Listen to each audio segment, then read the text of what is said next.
You need to leave. Now. Leave after my $3.4 billion move that just crushed your position? I don't think so. The room went silent the moment he said it.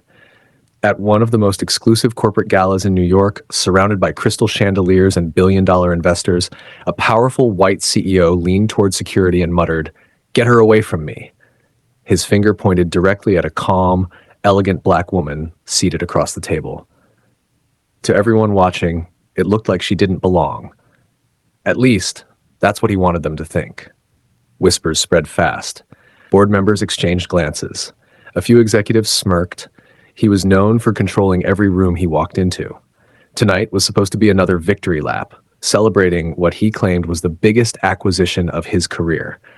But what he didn't realize was that the woman he tried to remove wasn't just a guest. She was the architect of the entire $3.4 billion deal. For months, she had worked quietly behind the scenes as a strategic investor and majority stakeholder through a private equity group no one suspected was connected to her. While he gave interviews and took credit in the media, she structured the financing, negotiated international partnerships, and secured the voting power that truly mattered. And tonight, the final signatures were supposed to be ceremonial. When security hesitated, unsure of what to do, she slowly stood up. Calm. Composed. Unshaken. "You might want to check the updated shareholder report," she said, her voice steady enough to cut through the room. Confusion flickered across his face. Within seconds, phones buzzed. Board members refreshed their emails. A revised ownership filing had just been released.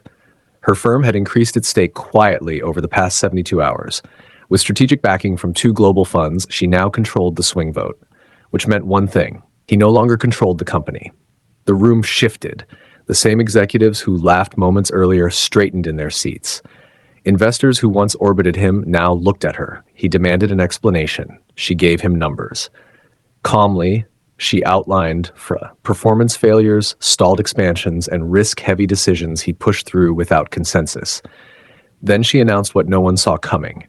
An emergency board vote had already been triggered. Effective immediately, leadership restructuring would begin. His microphone was cut off mid-sentence. In less than 10 minutes, the man who tried to publicly remove her had lost operational control of his own empire. But here's the part no one expected. She didn't celebrate. She didn't gloat. She simply thanked the board for their confidence and laid out a new 5-year strategy focused on sustainable growth, global partnerships, and ethical leadership. Investors applauded.